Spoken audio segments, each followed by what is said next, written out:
YouTube, how is it going? It is officially Halloween season in the Gacha world, and with that we have a new Halloween Karin unit to go over. And guys, since it's Halloween, I want to try something a little bit different. This time we have a video that is already made about the Halloween event and what items you should be farming for, what the priorities of those items should be, how to actually go about it, and maybe if I'm actually good enough at the game, how to beat that level 90 boss. But don't hold your breath, that thing's freaking hard. So if you guys want to see that, give me some engagement, guys. Leave me a like. If I get 25 likes and 15 comments on this video, I'll go ahead and release the next one. I want to get this community bumping, guys. Not just for this channel, which selfishly I do. I want to see you guys subscribe. I want to grow it to the 1,000 mark. I want to be able to monetize your soul. Things of that nature, but also because this game is way too beautiful for it to be dead already.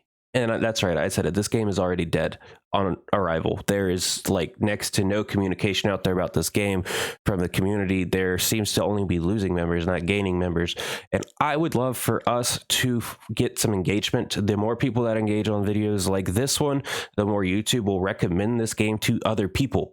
So guys, let's use that as a metric for our community, both for my videos, for that personal reason, and also on our Reddit, guys. I'm there every single day looking at what you guys say, so be sure to be on that subreddit and giving it some love. But all right, without further ado, let's get into Halloween Karin. Hey, listen!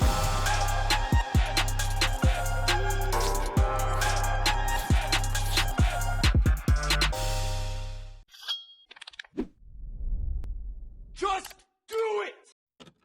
So guys, Halloween Karin, she comes in the base form of a wizard fire unit as her previous, and she can go both law and chaos. Personally, I like the aesthetics of the chaos, and not even for the two obvious reasons you're thinking of.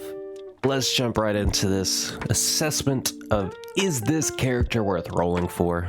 So here we have Karin. She is also using the lupus type. She starts as a chaos unit.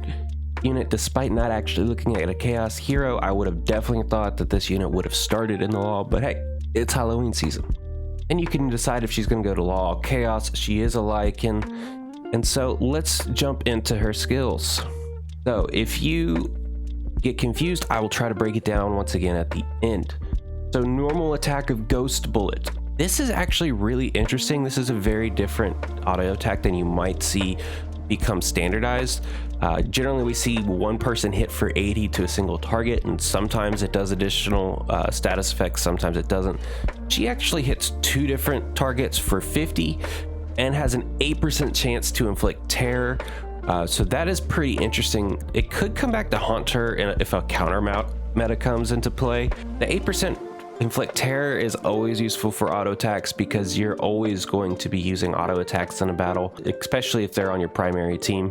And then skills here, we have Trick or Treat. It is a self-target, put a mark of mischief state for 141 power, and you get that for 3 turns. Enemies attacked in the state have a 35% chance to be inflicted with terror. Okay, so you target yourself and you put mischief on you. I think it's supposed to read that if you attack an enemy, or if an enemy attacks you while you're in this state, they have a 35% chance of being inflicted with terror. But it also could be the other way around, where if they had an opposing Karin and you attacked them, they had a 35% chance to be inflicted with terror. I think it's the prior one, just because 141 power buff isn't enough to equate to giving you a debuff as well. That's just not enough. But let's see what the rest of her skills look like. Maybe I'm missing something. Again, that's a 3 element value, so you can be using that as early as turn 2, and if you're in arena at turn 1.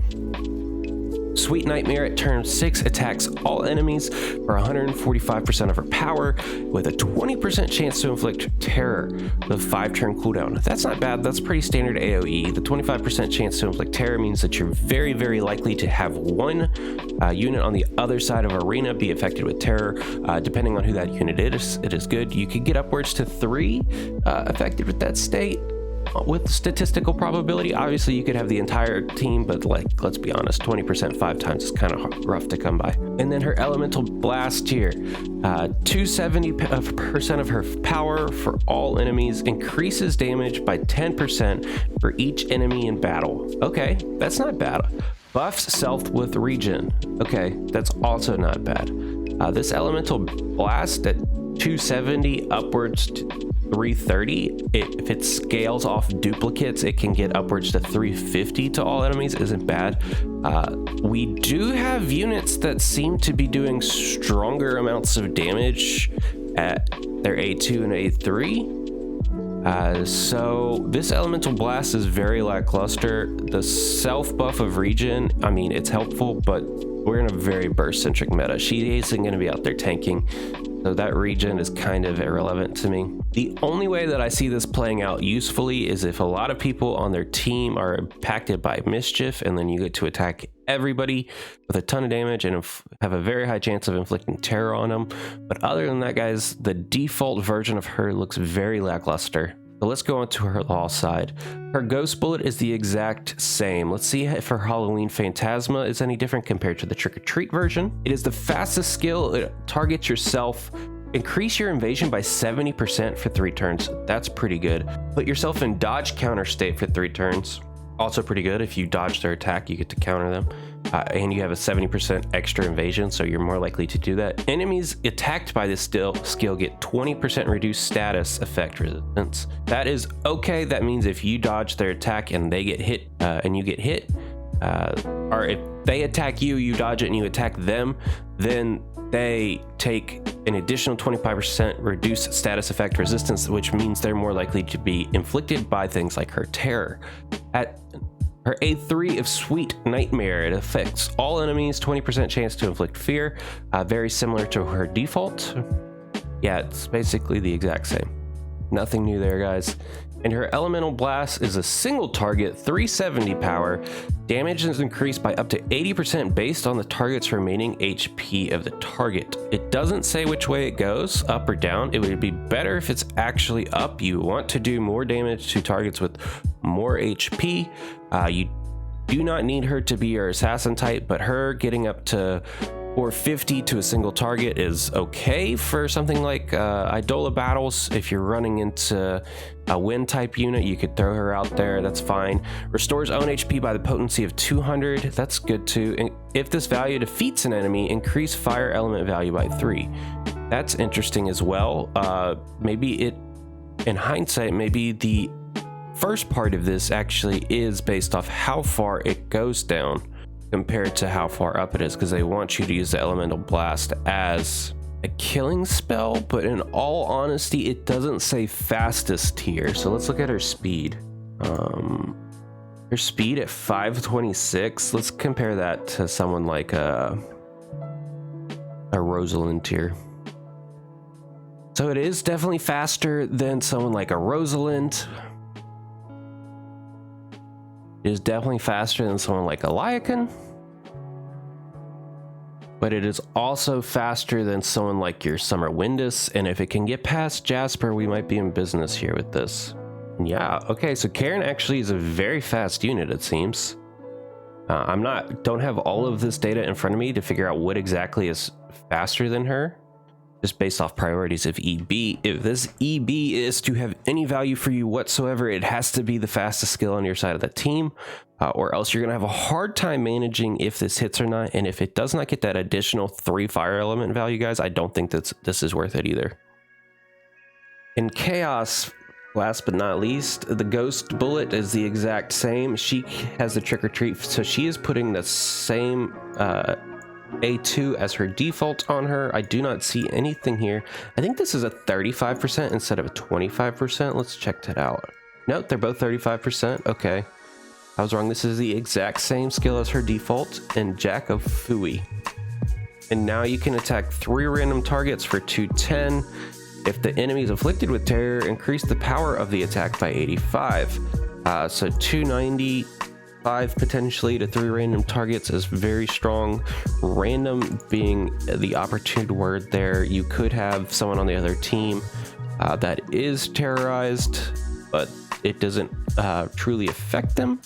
And then her Elemental Blast of a Pumpkin Werewolf increases damage by 10% for each enemy in battle buff self with regen, 20% chance to inflict terror. So essentially the way that this unit will work is you throw her out on the field. If you have 3 elemental value, you will use this state for 3 turns. Hopefully you're pairing her with another fire type for the additional valuation of the basically fire mana. And if you aren't, then you'll be using this auto attack quite enough to get upwards. So that at least the turn, probably the turn before you're going to use your ultimate, you would use your trick or treat. You would go into your elemental blast, and then you're going to pray that Jack Foey hits someone in the terror state to actually be worth using. Overall, guys, if you aren't a collector and you are going to roll on this anyways, I don't see any value in this unit. Please flame me in the comments if I'm wrong, but right now this is a hard pass for me, guys. But that'll do it for this video. Again, be sure to leave some comments, be sure to leave some love. I want to see you guys engaged on Reddit as well. Let's make this community great, guys. This game deserves more love than we're giving it. See you soon.